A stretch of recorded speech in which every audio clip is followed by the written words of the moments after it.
Thank you, Cecilia, for that generous introduction. Thank you, Barbara and Alejandro, for agreeing to be here today. It's a real pleasure to be here addressing you. I think we'll just jump right into the PowerPoint. I want to show you some images. So let me put that up on the screen. Can everyone see my images? Great. So I want to start out talking about this book, Modernity in Black and White. It covers a very short period of time, only a little over 50 years, but it covers a wide range of topics. I think to try and get an idea of what is going on with cultural modernization in Brazil between 1890 and 1945. So the images that you're looking at now images of the painter Arthur Timóteo da Costa, and photographic portraits and a self-portrait, plus a painting that he did in 1906. And I wanted to start with Timóteo because this is sort of my point of departure for the book. Is why is Timóteo not talked about? Why has he been ignored for really over a century since he began working? And he was only really rediscovered in the 21st century, and now is being talked about. And that's a question. Why is Timóteo not considered a modern artist? Why is he lumped together into this category of pre-modernism? And I think that's a sort of starting point for the whole discussion that in my book.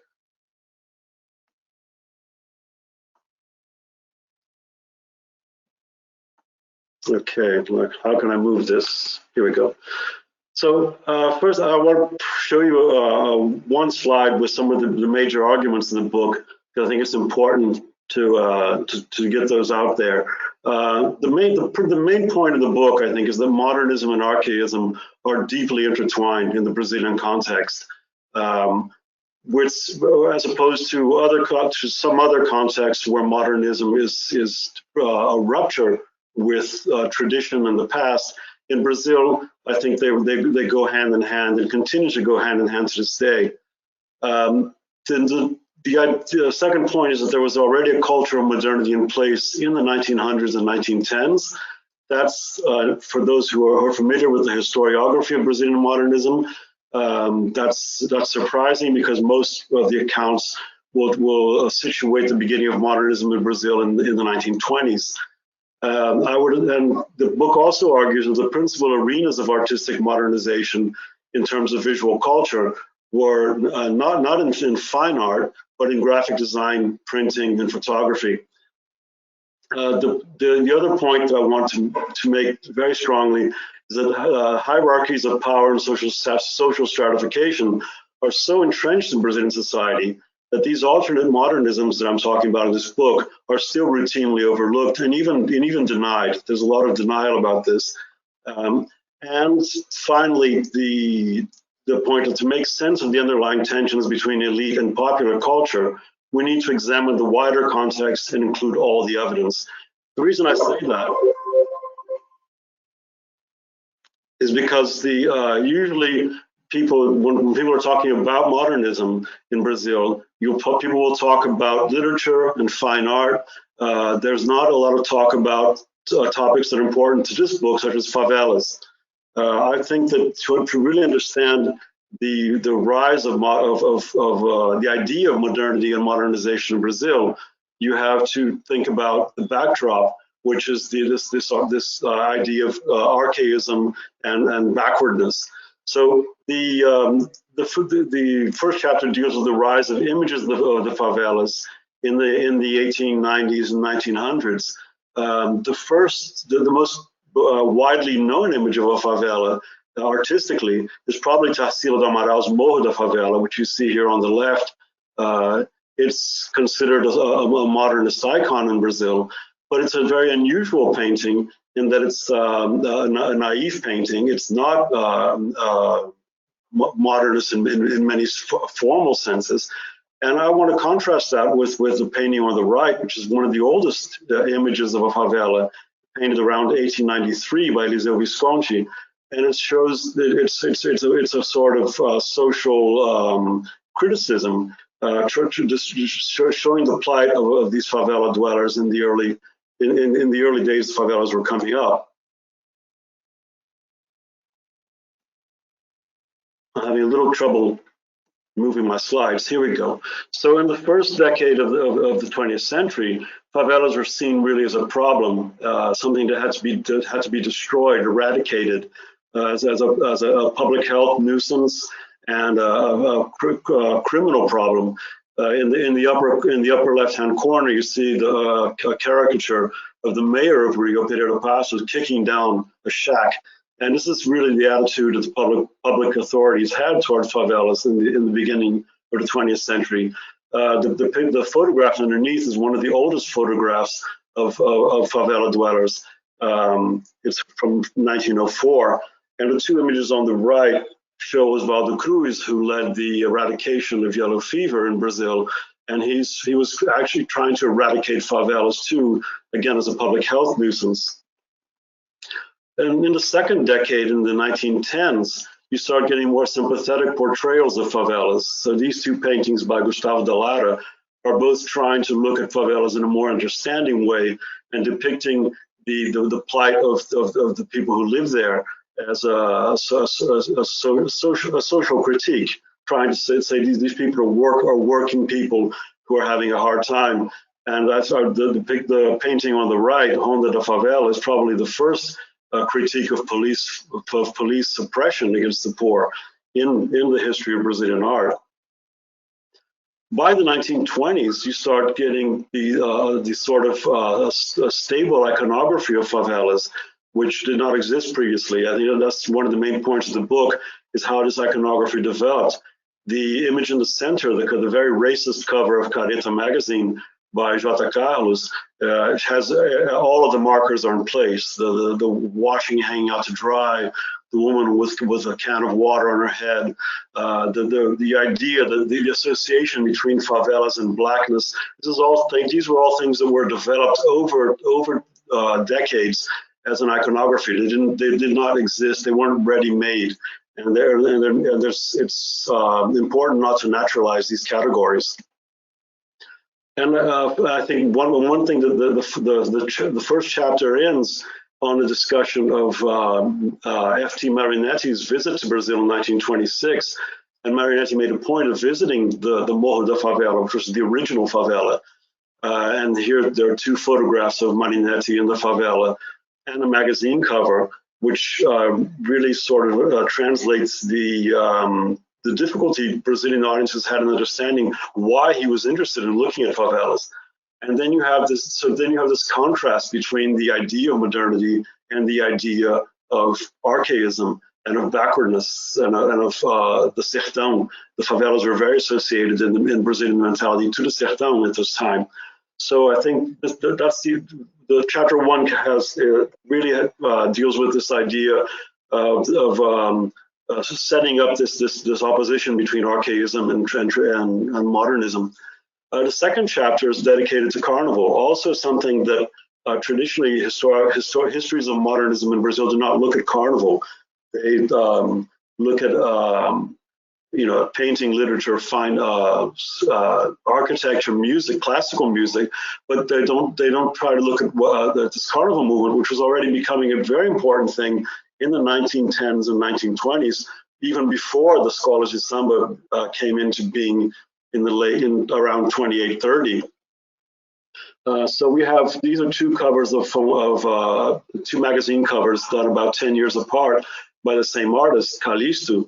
And Callisto is a very important figure for this book. I think he's probably the major artist that I'm trying to look at in this book. And he was very well known as an illustrator. He was an art director of magazines. And he was also very involved in carnival. He was one of the original carnival scenographers, long before, today we call them carnavalescos. Long before the carnavalescos came along, there were already carnival scenographers from 1900 onwards. And Callisto was one of the most important and revolutionary of them. And Callisto is also a very performative figure. You can see on the right, he's doing his double act with Raul. who was his partner as an illustrator and as an art director, and also in theatrical venues. And in the bottom corner, you see a character of Callisto by Raul. And Callisto had this very performative fashion sense and dance sense. He was well known as a dancer, capoeirista. He was a practitioner of capoeira, and he was involved in carnival. I think he's the original sort of key figure in bringing these worlds of art and carnival and illustration and the press together. And Callisto and Raul both belong to a movement, a sort of what I would maybe qualify as a proto-avant-garde, this movement around Ateneda magazine. And these people were a group of artists revolving around this idea of Bohemianism. The painting that you're looking at is called Bohemia. And this idea of Bohemianism became very important in the early 1900s in Brazil. Callisto was and Raul were also involved in they were among the first people to use the term Samba and to identify Samba as an Afro-Brazilian practice, cultural practice. Samba is an old word. Samba has dates from much earlier usage in the 18th and 19th centuries, but it was not codified in the way that we understand it today until the early 20th century. And this image that you're looking at on the left is one of the first images that tries to situate Samba in that context. And this is the image on the right are photographs of a carnival parade in the society, the Tenentes do Diabo, the Devil's Lieutenants, that Callisto worked for as a scenographer. And there's a lot of overlap. I think it's interesting to see how graphic design and magazines feed into fine art. And finally, around 1913, when the two paintings on the right were exhibited in the Salon, the painting on the bottom is by Arthur Macho da Costa, the artist we looked at in the first slide. And these are both carnival-themed paintings, which made it into the Salon in 1913. And as opposed to other countries, other cultural contexts where you have avant-garde artists doing things first and then being copied by the periodical press, here we have the opposite, where you have the periodical press and photography doing the groundbreaking visual cultural innovations, and fine artists taking that into the Salon as a sort of copycat gesture. And that leads me to the third chapter of the book, which is about illustrating periodicals and this new mass art that came about around between 1900 and 1930.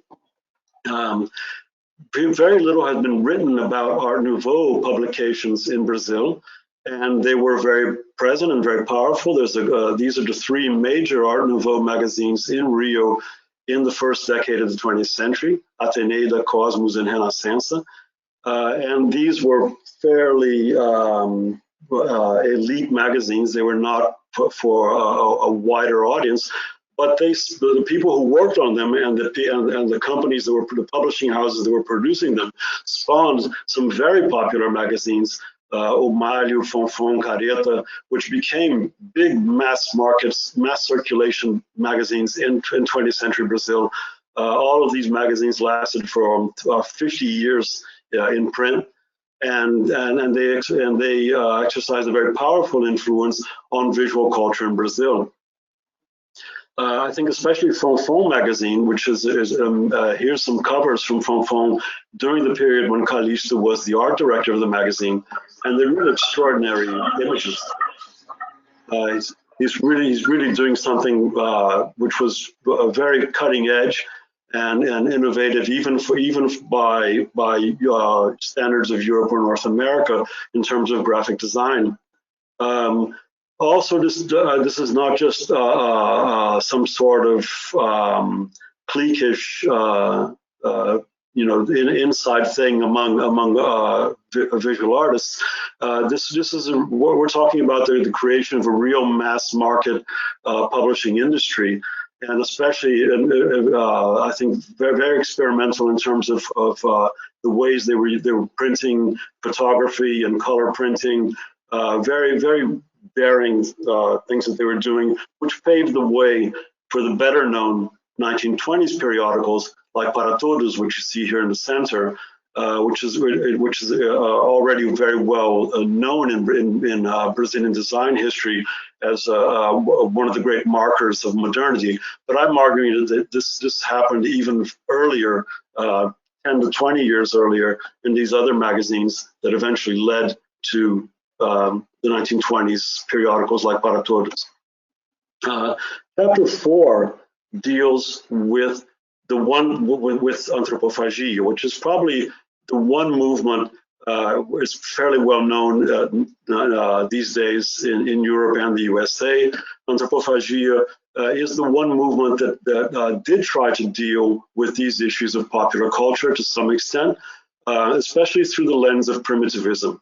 The Anthropophagic Manifesto, Manifesto Anthropófago, is very much a dialogue with surrealism in France, and trying to situate Brazilian modernity, modern art, in relation to the primitivist discourses of European modernism, and actually trying to function as an anti-primitivism. It's Anthropophagia is a very interesting movement. I think it's probably the most powerful of the Brazilian modernist movements, the one that had the greatest impact, and yet.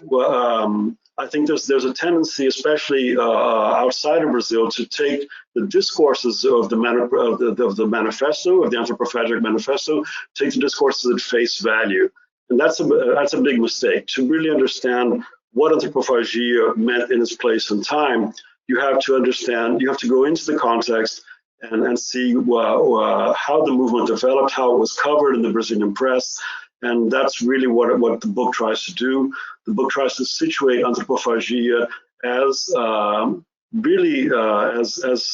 it's not speaking for the subaltern as it claimed to do. It's speaking about the subaltern, and I think it's very important to understand those discourses not at face value, but in terms of what they represented strategically. So the strategies of Anthropophagia are what I talk about in this chapter 4. The interesting thing that gets conflated, I think, in outside readings of Anthropophagia, people assume that it was that Oswald de Andrade and the other members of the Anthropophagia movement were sympathetic to the new mass culture that was coming up in Brazil. And that's absolutely not true. They either ignored this mass culture or antagonized it. So when we see things like Oito Batutas, which is a very well-known case now in the United States after Mikkel Seigel's and Mark Hertzman's books, the Oito Batutas and Senhor and João da Baiana, who were also the great early proponents of Samba, who you see on your left, these were actually not the Anthropophagia and other modernist, Paulista modernist currents had difficulty dealing with these with this kind of cultural expression. So in some cases they were either curious about it but not enthusiastic, or in the case of Mário de Andrade, for instance, they were antagonistic. The same thing with the idea of Afro-Brazilian religion, which they were not dealing with, whereas everyone else in Brazil was dealing with it. So I think it's very important to notice how this disjunction, this divorce between Paulista modernism and these issues of popular and mass culture coming out of the Afro-Brazilian community. Finally, the last chapter of the book deals with the way that Brazilians try to depict an idea of Brazilianness, Brasilidade, especially during the Vargas years and especially the Estado Novo regime. There was very little consensus in the early part of the century about what a typical Brazilian should look like or would look like. There's the figure of Jaca-Tatu, which chapter 5 discusses to some extent, which is an early attempt to come at to arrive at a figure of Brazilianness, not very successful. somewhat successful. And then the chapter 5 focuses very strongly on Lampião. Lampião is the great bandit leader who was finally killed by the police and army in 1938, and they displayed here the severed heads of Lampião and his band displayed as a warning to others. And chapter 5 very much argues this dichotomy, follows the argument that there's a dichotomy between the Estado Novo's attempts to suppress regionalism and suppress regional types, and the attempt to build an image of Brazilianness, Brasilidade, that was officially condoned. And these are some figures, Portinaris Mestiço, the figure of O Brasileiro by Ernesto de Fiore, Percival. These are some attempts to arrive at these figures representative of a Brazilian type. Finally, the chapter 5 discusses the work of Artur Ramos, who was the great anthropologist working with Afro-Brazilian identity at this time, and his master work, Introdução à Antropologia Brasileira, was illustrated mainly by Russian emigre artist Dmitry Ismailovich, who drew these 3 portraits you see on the left, and his disciple Maria Margarida, who drew the image of supposed Brazilian racial integration that you see on the right. And Ismailovich is a character, an important character for discussion in the 5th chapter, culminating in this great painted fantasy of Brazilian racial democracy, which is a painting called Saudade do Cordão. This is sort of I won't give you any spoilers, but this is I think the culminating point of an entire fantasy about how Brazilian society viewed itself up until the Estado Novo period. So I think I'll stop there because I think I've probably already talked too much, and we can open it up to questions.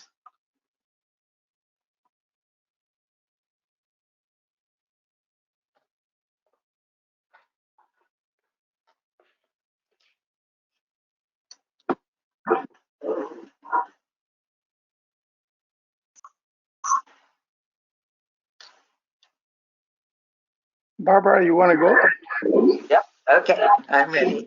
Okay, so, well, first of all, I want to thank Alejandro and Rafael for inviting me to participate in this event. I want to thank Rafael for writing this book. I want to start out just by saying my comments will be very brief. In fact, I'm going to put my timer on. So I won't take too much time so that the audience has the opportunity to ask questions.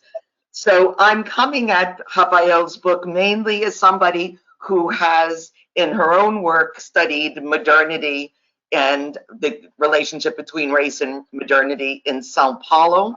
Part of that, I'm not a historian of art, so only part of that were the modernists, the literary and artistic movement associated with modernism in Sao Paulo, but they were a very important feature of the construction of Sao Paulo as the sort of stronghold of modernity in Brazil. And so I'm reading it from that angle. And first of all, I want to say that I learned a great deal from Rafael's book. And I don't just mean it in terms of becoming acquainted with a number of artists that I didn't know about before. Whenever you read a well-documented, well-researched book, you learn a lot of stuff. But it was more than just the stuff that I was learning. What was really important for me in reading Rafael's book, and other people will take other things away from it, but what was important for me was rethinking modernism so that it was not dominated by high art. The emphasis on the role of graphic art, of photography, of an emerging mass culture, and the influence of popular culture. And that was one thing. The second thing, which is an extension of that, is that popular culture in Brazil, particularly in Rio, but certainly not only in Rio, is very linked to Afro-Brazilian culture, the culture of people of African and mixed race descent in Brazil. And by erasing the role of mass culture and popular culture and things like the graphic arts from the emergence of modernism, you are in effect erasing Blackness. That is part of what is going on in the context of Sao Paulo, that you have the construction of an image of Paulista identity or Paulistanidade that is very much invested in whiteness. And even, I would argue, the modernists who are advocating cultural hybridity in their work ultimately are re-inscribing this notion of Paulistanidade as a predominantly white culture. So it was very important for me to see modernism in this very different context. I think it will be important for anyone interested in modernism in Brazil to rethink it in terms of its implications for debates about Brazilian identity and race. I also want to say that I wrote in the book briefly about the struggles, very briefly, between the struggles between modernists in Rio and Sao Paulo over sort of who, as Mario de Andrade did, who rang the modernist bell first. And this struggle, I understood what was at stake for the modernists in Sao Paulo, who were trying to establish their city as a cultural capital as well as an economic center. I could see that they're trying to throw off the aura of provincialism that still clung to Sao Paulo, which was in the 10s and 20s still a smaller city than Rio. But it always seemed to me a little bit of a childish dispute. That's a sort of like, no, I did it first. No, you did. I did it first. And it was hard for me to take it entirely seriously until I read Rafael's book. And then it's not so much that I took it seriously in a literal sense, but that I could see really much greater things, what much larger things were at stake. And to quote Rafael, the more national and regional histories are brought to bear upon one another in comparative vein, the less coherent the case for a single modernism becomes. And so I think what we can see here is the way in which the Paulistas were not only trying to say, we came first, but more than that, that they're trying to construct a single narrative of the rise of modernism that is located in Sao Paulo. And what Rafael is doing is really exploding that narrative. Okay, so let me I just want to I keep on losing my time. Okay. I have very little time left, so I'm going to just say a few more words about the underlying thesis of the book about the relationship between the archaic and the modern. And here I want to foreground Rafael's argument that the interest among the Brazilian, the Paulista modernists in primitivism in many ways repeats a kind of colonialist view.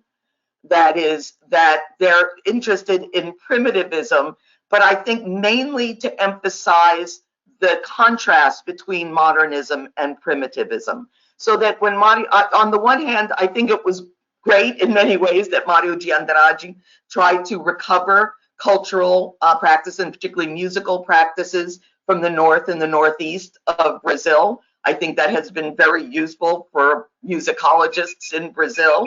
But I also think that he was doing it very much, he was very much treating the Northeast and the North as if they were living museums, that they were the frozen past, that they had no dynamic, they had no capacity for change. He saw all dynamism and change in Sao Paulo.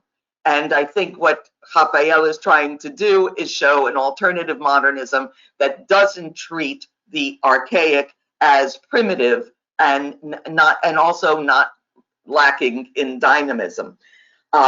And then finally, I just want to end with, I mean, I have many more things I could say about the book, but I just want to end with a quick anecdote about that last triptych that Rafael showed.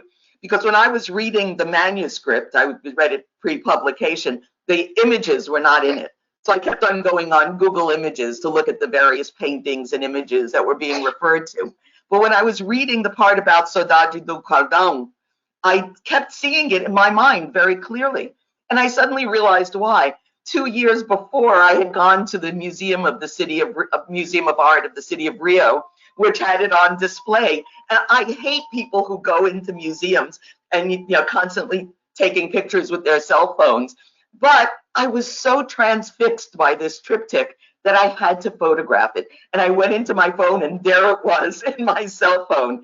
And I am very grateful to you, Rafael, because it is one of the most fascinating works of art that I have seen about race in Brazil. And one which I think in some ways goes beyond a kind of glorification of racial democracy, because it's not necessarily Brazil as a racially harmonious space. It's a racially diverse space, but not necessarily harmonious. And that was part of what grabbed me about it. And I so enjoyed reading your analysis of it. So thank you very much, Rafael.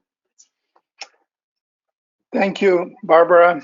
And thank you, Rafael, and to Cecilia for her kind introduction. I'm honored to be here today with the two leading scholars of modernism in Brazil and therefore in Latin America, because there is no Latin America without Brazil. I'm here as one of the editors of the Afro-Latin America book series at Cambridge University Press, a book series that seeks to kind of highlight and help promote a new field of Afro-Latin American studies. And within that body of scholarship, we're very interested in new scholarly production, new scholarship on Afro-Latin American art. And this is where modernity in black and white comes in as a major contribution within that body of scholarship, which is a body that basically looks at debates on race, nation, belonging, difference through visual materials, and that opens up a whole new set of opportunities and research questions. To just mention one quick example, some of the most interesting work on this area is being produced by scholars who work in the Southern Cone, in places like Argentina and Uruguay, where you don't really have the typical sources that historians and social historians use in order to capture experiences of blackness. And therefore, they have tried to exploit visual representations in order to reconstruct an absence that is very much present in the history of those nations. And then in countries like Cuba or Brazil, or Colombia, with very large populations of African descent, studies on Afro-Latin American art, first and foremost, need to do exactly what Rafael began with today, which is to recover the contributions and the production of artists of African descent who have been basically written out of the national art histories of our countries. Now, this is a very difficult task, as you can imagine, but because how do you research an absence? How do you research something that is not there? How do we go about developing methods and identifying sources to recover this visual production?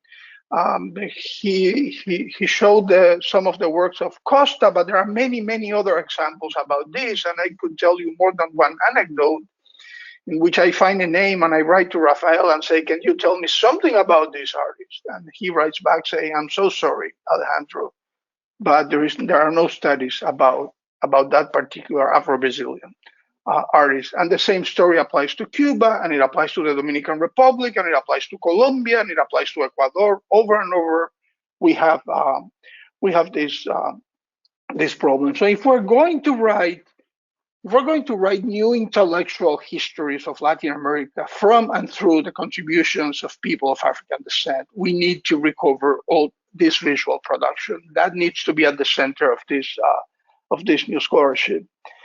But we also need to study these artistic movements in Latin America. We need to connect them, but at the same time separate them from the European, especially from Western art methodologies and questions. We need to be asking different questions, and that's where serious research comes in. You know, one of the great things I think about Rafael's book is that it puts fine arts in conversation with this mass culture and with other elements. There are other visual representations that are circulating, probably way more than some of the paintings that we know best. You know, probably some of those images in magazines, in newspapers, in advertisements are circulating much more than some of the paintings that we know best.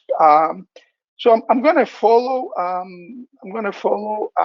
Barbara's lead and finish with another anecdote, which is that the fact that the need for this kind of research was made very obvious to me, I don't know, 2 or 3 years ago. Rafael and I wrote a paper together.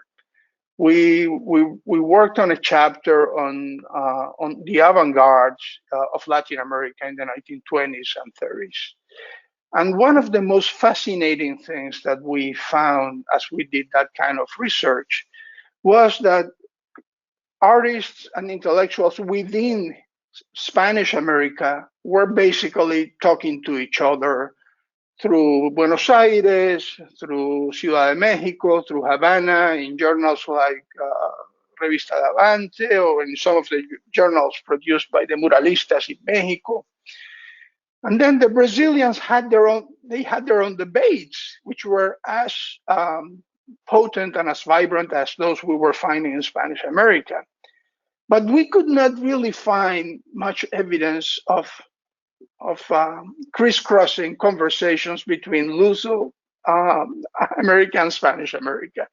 The points of convergence went to New York City or to Paris. They didn't go from Sao Paulo to Havana or from Rio de Janeiro to Buenos Aires. We basically ended the chapter kind of presenting this as a problem, as a research problem, something that needs to be researched more carefully in the future. And I think that's another thing that this book does beautifully, which is to invite new research in this field, not only in Brazil, although also in Brazil, but across Latin America. But we're here today to celebrate, and it is to celebrate the publication of this magnificent book. So with that, I have consumed my 5 minutes.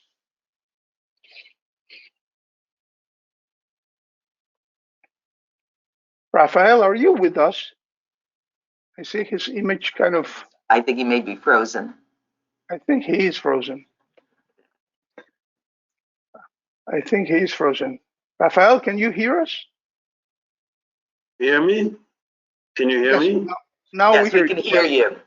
Yes. And can you see me? Frozen. We can see you. Well, now we cannot see you now. Now you're gone. Now you're back. Okay. Now you're back. I can't see any of you, unfortunately. I seem to have lost your images, but I can hear you fine. Okay, good. Yeah. You know, I was very curious about one of the images. If I can use my privileges as a speaker here to ask a quick question, I was very intrigued by one of the early images of favelas, No Morro da Favela, where, interestingly enough, if I could see right, Rafael, most of the residents in that representation do not appear to be Afro-Brazilian. They appear to be white, which of course we know that favela residents were a cross-racial crowd. But here in that particular representation, blackness doesn't seem to, it's a very early representation, doesn't seem to register at all. Yeah, that's a very important point. You know, there's the major photographic archive of the early decades of favelas are the photographs of Augusto Malta, and these were sort of ignored for many decades because Malta was the official photographer of the city of Rio. And he photographed all of the favelas during the 1900s, 1910s, and he lived for a long time. So he took a lot of pictures. But these were basically essentially unknown until the 1960s. And then, and when you look at these pictures that Malta took, the early images of the favelas are, as you say, very mixed racially. There is initially not an identity. Favelas are not necessarily Afro-Brazilian in their first decades of existence and in the first decades of representation. This convention of representing the blackness of favelas really comes about in the 1920s. I think that in itself is a very important point. And so why is that? I think really it's they're trying to construct. I mean, people like Jota Carlos. Jota Carlos is a very influential graphic artist. I showed a couple of images by him, and he's a great illustrator, and he's also a very racist individual. And he was using a lot of stereotypes, which seem to me to derive. They don't derive from any Brazilian iconographical source. They're very similar to the stereotypes that were being used in the USA in the South in the 1920s. I don't know. I've yet to identify how the transmission of this visual information was done. If it was done through magazines, through films. I think cinema was a big impact, but. Jota Carlos was actually drawing images of Afro-Brazilian people that were very similar to the racist caricatures you see at this time in the U.S. And so I think that that's a fascinating topic for research. Someone to try and assess why this stereotype is being constructed in the 1920s. It's very clear to me from looking at the iconography that it was deliberately constructed. It's not an accidental thing. A few artists were trying very hard to create this image of the favela, and I think there's a lot more research to be done on this. I was just going to say that when I'm teaching Brazil to my undergraduates, and I'm talking about favelas, I usually start with the Portinari painting of the Morro da Favela, which again, everyone is portrayed as of African descent. And then I show them the opening scene of Marcelo Fu's Orfeu Negro, which, the women with the water cans on their heads, they're all of African descent. I mean, it's completely locked in by then that this is the way you present the favela. I think it's the stereotypical image is already in place by the 1920s. I mean, that Jota Carlos image I showed is 1920, and it's from then onwards it just becomes a very homogeneous presentation. But before that, between 1890 and 1920, you get a wide variety of representations.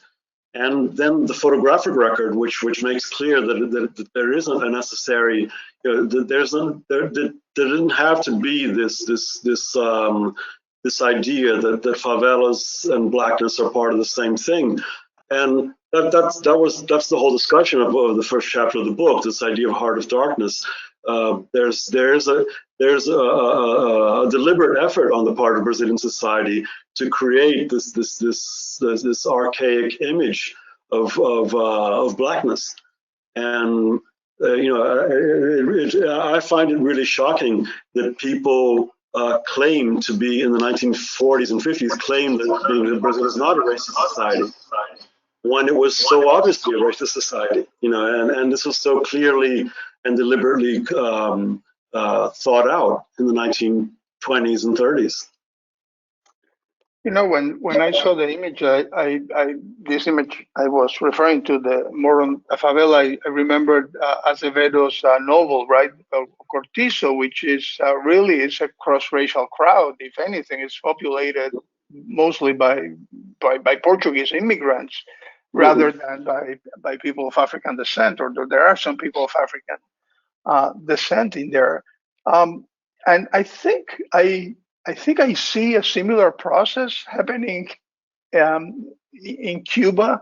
You know, if I think, we don't have a study like yours, Rafael, for Cuba, where we could try to map out how these representations come together and kind of coalesce and end up producing fairly enduring stereotypes that live on to this day. I mean, if you ask anybody today about favelas or about barrios insalubres or barrios indigentes in Cuba, Afro is going to be part of the answer immediately. It's going to be at the front of that. So these stereotypes matter. These visual stereotypes have a lot of power, and the fact that I do not know. I cannot say I know. I don't. But I suspect that we could find somewhat similar chronologies in places like Cuba, perhaps Colombia, although the geography of blackness is somewhat different in Colombia. But how do we, I'm always thinking programmatically in terms of how to push this cart forward. How do we promote that kind of research? What do we need to do? You know, when you and I work together, I thought it was a tremendously interesting exercise, precisely because we could put into conversations bodies of scholarship and expertise that it's ridiculous, but frequently do not connect to each other. I mean, Barbara has been in the field, knows the Latin America field in the US certainly very, very well. I don't know what you think about this, Barbara, but how do we create spaces where, especially for junior scholars, to create the kind of collaboration that we need in order to answer these questions?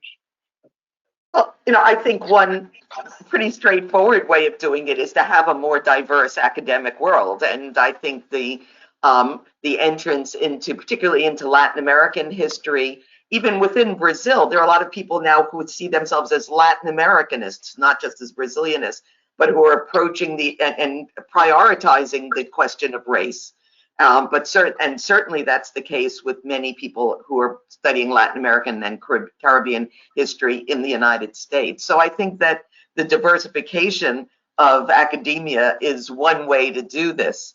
And for my own work, I mean, I have to tell you that when I first started my book, the research on my book about race, whiteness, and Callisto identity, even many of my close colleagues in Sao Paulo were not warming to my topic. And one of the things that encouraged me, though, were at least some of the people who were doing really interesting work on race and regional identity in Sao Paulo, many of them people of African descent, but particularly younger scholars were very supportive of it. And so I do think that there is an inclination, a disposition to do this kind of work. And so then the question is how, particularly in these very difficult times, how to make how to support this kind of research, both personally and financially, which all research needs financial support. Yeah, I think the collaborative work is very important. I've certainly learned a lot about Cuba working with you, Alejandro. Things that I had not thought about before, and just to get that connection going. If we can get more people working between languages and cultures, then I think there's more chance of breakthroughs. If a lot of people don't speak, most Spanish-speaking people have a hard time with Portuguese. It's understandable. A lot of Portuguese speakers don't speak good Spanish. Spanish speaker can survive in Portuguese, more or less. Yeah. You speak Spanish, they reply in Portuguese. I don't speak good Spanish. I speak Portuñol. And, if we get more collaboration going between people from different backgrounds, then it'll happen naturally. You're Cuban, I'm from Brazil. We're working together. I think we exchanged a lot of information. And that's also what we need to be think, doing. I also think the African diaspora rubric, this sort of an umbrella, is a way. Many of the students studying Latin America, and particularly the Caribbean at NYU now, for example, are doing it through their area of concentration is the African diaspora, not Latin American history. And so that is already constructing their intellectual field as a field that's not reducible to a national history. So I think that that's also very important. You know, Yeah. Atlantic history, etc. That's a good point. Go ahead. No, I was going to say that that's where I see precisely the promise of the Afro-Latin America umbrella, which is that it centers Africans and people of African descent. Number one, number two, it kind of brings together stories that are otherwise told through national channels that never dialogue with each other. But that's only the first step. The next step is to create incentives, and I need to think more about this, but it's to create incentives for the kind of collaborative work that we need to, and it's on us. I'm sorry, but it's our duty as senior scholars, and I don't mean to offend anybody here, but it's on us to promote these kind of opportunities, and people like us should be thinking together about how to make this possible for junior scholars and for our students, I don't hear. Are there any audience questions? Because if there are, we should take. But if not, I always have questions. If there, I think you can go ahead, Barbara. I can. Okay. So I wanted just to briefly introduce another useful category of analysis, which is gender. And yeah, as you know, Rafael, I rarely defend the police de modernists, but I will say that unlike the people you're talking about in Rio, there are several women who are very significant, particularly among the plastic arts. Anita Malfacci, who was not from such an elite background as Tarsila, Guillermo Weiss in music, and so one of the questions I have in looking at the graphic arts, even looking at the graphic arts in Sao Paulo, someone like Botolino or Belmonte, that they're all men, and almost everyone you're talking about is a man. I think at the very end, Dmitry Ismailovich has an acolyte who is a woman, but otherwise, really, it's a very male panorama in terms of the artistic world you're talking about. And I was just wondering if you had any thoughts about that. Yeah, I think it reflects the how sexist Brazilian society was at this time. I mean, it's basically what the professionals that I'm talking about are working in the world of journalism. And in journalism, there were no women at this time. So, and certainly no women in positions of power or influence. So that's something that really did change from the 1950s and 60s onwards. And yes, you're absolutely right. I'm not an opponent of Paulista modernism. I think that they did some great things, and certainly Anita Malfacci and Tarsila are great artists. I've no problems giving them credit for what they did well, and then certainly they were way ahead in terms of gender. But then again, I think there is an issue. It is easier in the world of fine art, because the world of fine art in Brazil tends to be a more elite world, and then the women who are in that world have better cultural and educational opportunities. So it's probably easier to find an amazing woman artist in the 1920s than to find an amazing woman journalist